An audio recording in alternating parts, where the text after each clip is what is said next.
ድንግል ማርያም ተገለጠች። አዎን እመቤታችን በአካል ተገለጠች። አስደናቂው ተአምር ተፈጠረ። ይኸውን የምነግራችሁ ነገር በዘመናችን የተከሰተ እውነተኛ እመቤታችን ለሕዝብ የታየችበት ክስተት ነው። ይህንን እውነተኛና አስደናቂ ብዙ ተአምራትና ፈውስ የተደረገበት ክስተት እንዴት እንደተፈጠረ፣ የት እንደተፈጠረ፣ መቼ እንደተፈጠረ ማወቅ ከፈለጋችሁ እስከ ቪዲዮ ማብቂያ አብራችሁን ቆዩ ዘንድ በአክብሮት እንጠይቃለን። እስከዛው ግን ቪዲዮአችንን ላይክ ማድረጋችሁንና ቻናላችንን ሰብስክራይብ ማድረጋችሁን እንዳትረሱ። እመቤታችን ቅድስት ድንግል ማርያም ተገለጠች፣ ታየች። በደብረ ምጥማቅ ድንግል ማርያም ተገለጠች። ይሄ መገለጥና ታምር የተፈጸመው በግብጽ ሲሆን ዘመኑም ደግሞ በ1968 ዓመተ ምህረት በዘመናችን ከግንቦት 21 ጀምሮ እስከ ግንቦት 25 ድረስ ለ5 ተከታታይ ዕለታት ነው። ይህም መገለጧ ሁል ጊዜ በየዓመቱ የእመቤታችንን ቅድስት ድንግል ማርያም በደብረ ምጥማቅ መገለጥ ዘወትር ይከበራል። በደብረ ምጥማቅም ዘይቱን ማርያም ቤተክርስቲያን ጉልላት ላይ እመቤታችን ቅድስት ድንግል ማርያም በ1968 በግብጽ ተገልጣለች። ይህ በእርግጥ ብዙ መልእክታት ያሉት ጉዳይ መሆኑን ለማንም ግልጽ ሆኖ ይታያል። ካልሆነማ ደርሶ ለምን ተገለጠች? እንዲሁ ያለምንም ዓላማ ያለምንም ምክንያት ነው የተገለጠችው የሚልና መሰል ጥያቄዎችን ያስነሳል። የአንድን ክስተት መልስ አለማወቅ በራሱ ጉዳዩን ቀሊል ሊያደርገው እንደማይችል ልብ እንበል። መገለጧ ለምን እንደሆነ የማይታወቅ ቢሆን እንኳን መልእክት የሌለው የመሆኑ ማስረጃ ሊሆን አይችልም። ስለዚህ የእመቤታችንን መገለጥ ቀለል አድርገን ማለፍ ያለብን መስሎ አይታየኝም። እመቤታችን ድንግል ማርያም በደብረ ምጥማቅ በዘይቱን ማርያም ቤተክርስቲያን ጉልላት ላይ ነው ትገለጽ የነበረው። የምትገለጥ የነበረውም በብርሃንና አስደናቂ በሆነ ውበት ነው። ይህ ብርሃን ግን ለዓይን የማይከብድ ብዙዎችንም ለማየት ያልረበሸ ግን የሚደነቅ ብርሃን ነበር። አንዳንዴ ከመስቀሉ ስር ስትሰግድ ትታያለች። አንዳንዴ ልጇን ወዳጇን ታቅፈው ትታያለች። ቅዱሳን መላእክት ክንፎቻቸውን ዘርግተው ያመሰግኗታል፣ ይጋርዷታልም። ሰማዕታት ይሰግዱላታል፣ ምስጋናና ክብርም ያቀርቡላታል። ጻድቃን፣ ደናግል፣ ቅዱሳን በሙሉ ያደንቋታል። አስቡት፣ ይህን ሁሉ ክስተት በአካል ተገኝታችሁ መመልከት ደግሞ እጅግ የሚያስደንቅና ቅድስና ላይም የደረሰን ያህል የሚሰማን ስሜት ሁላ ሊፈጥርብን የሚችል ክስተት ነው።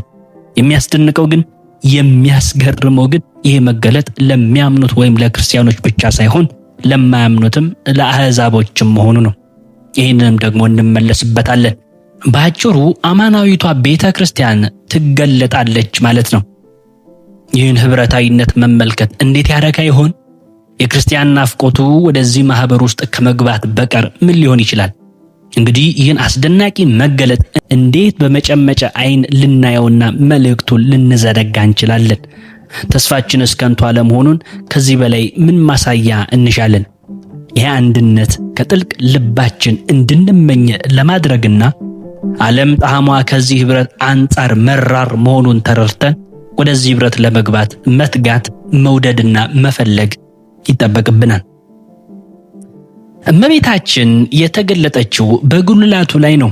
ይህንን ስናስተውል በአእምሯችን ውስጥ የመንፈሳዊነት ከፍታን ማየት እንችላለን። ወደ ላይ ማየት እመቤታችን ቅድስት ድንግል ማርያምን በምድራዊ አስተሳሰብ ውስጥ መፈለግ የለብንም።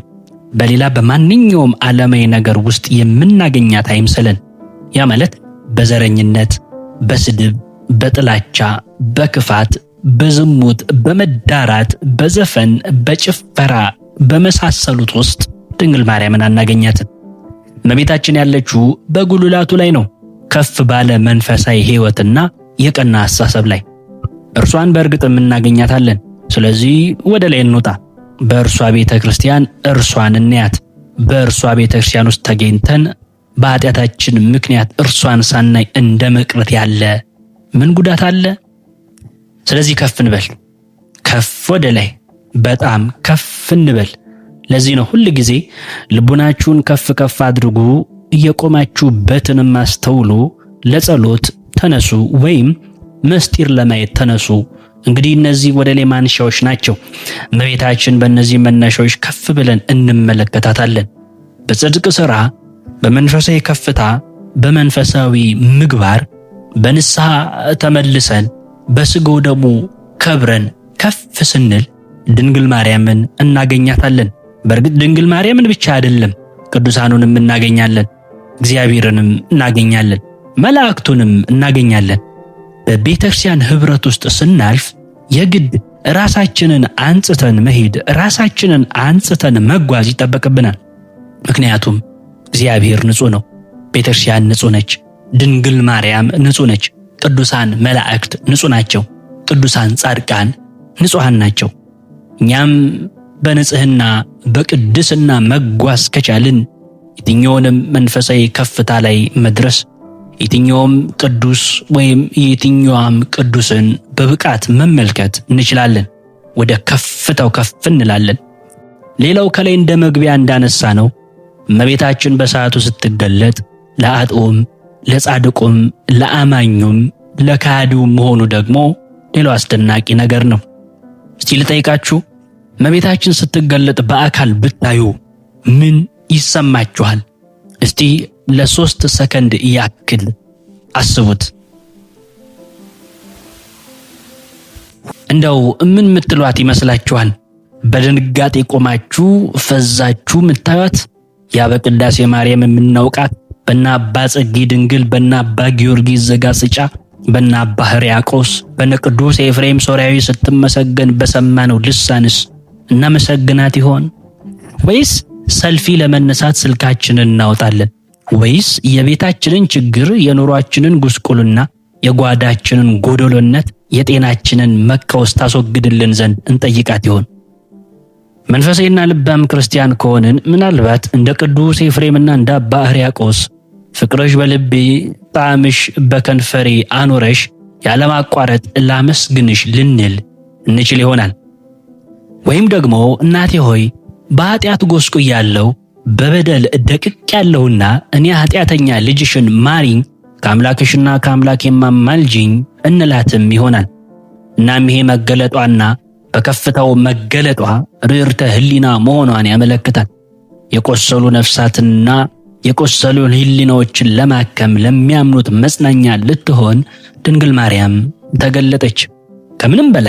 ከምንም በላይ የሚያስገርመውና የሚያስደንቀው ደግሞ ከማያምኑትም ከአሕዛቦችም ወይም ከእስላሞችም እንዲያዩት መፍቀዷ ነው። ቅድስና የሌለው ሊያየት የማይገባ ሲሆን መሐሪት ስለሆነች ለአሕዛብም ታየች ወይም ተገለጠች። ለእኛስ መች ታየች ብሎ ከማመን እንዳይዘገዩ አንድም አፍቃሪ ተሰብ መሆኗ ሰው የምትወድ መሆኗን እንዲረዱ እርሷ ከኛ የሌለሽ መስሎን በቀቢጸ ተስፋ እንዳንፍገመገም ጠበቀችን። በእርግጥም የሔዋን ጠበቃ የተባለችው የሔዋን ጠበቃ ብቻ ስለሆነች ሳይሆን በእርሷ አንጻር የኛም ጠበቃ መሆኗን ለማመልከት እንጂ። ብዙዎች ከአሕዛብ ወገን ተደነቁ፣ ወደ እውነተኛው በረትም በጥምቀት በር ገቡ። እርሷን ካዩ በኋላ በውጪ መቅረት አልሆነላቸውምና እመቤታችን ሆይ ለአሕዛብም ጭምር መገለጥሽ አስደንቆናል። በዚያውም ምንም ኃጢአተኛ ብንሆን፣ ምንም በደለኛ ብንሆን ከፈለግንሽ የምናገኝሽ መሆኑን ተረድተናል። እኛን አጣንንም ሳትንቂን በልባችን ውስጥ ተገለጪ። ሌላ የሚያስደንቀውና የበልጥ እውነተኛና እርግጠኛ መሆን እንዲችሉ በተደጋጋሚ መገለጧ ደግሞ ፍጹም ጊዜ ጥርጣሬን የሚያርቅ መገለጥ ነበር። ሁልጊዜም በቃል ኪዳኑ የምትረዳን መሆኗን እንድንገነዘብ ያደርገናል። ብዙዎቻችን አንድ ጊዜ ብቻ ያየነውን ነገር ለማመን እንቸገራለን። ለማመን የሚከብደው ያየነው ነገር ምናልባት ይሆናል ብለን ስለማናስብ ሲሆን የምናምነው ደግሞ በዓይናችን ስላየነው ነው። ነገር ግን እንደዛም ሆኖ የሚጠራጠር ሰው አይጠፋም። በእርግጥ መጽሐፍ ቅዱስ በማቴዎስ ወንጌል ምዕራፍ 3 ቁጥር 11 ላይ ሲናገር እንዲህ ይላል፣ እውነት እውነት እልሃለሁ የምናውቀውን እንናገራለን፣ ያየነውንም እንመሰክራለን፣ ምስክራችንንም አትቀበሉትም። አንዴ ታይተን ተጠራጥረን በድጋሚ ታይተን ከጥርጥር የምንወጣ እንኖራለን። ምልጃዋ ለልጆቿ የማይቋረጥ መሆኑንም እናስተውላለን።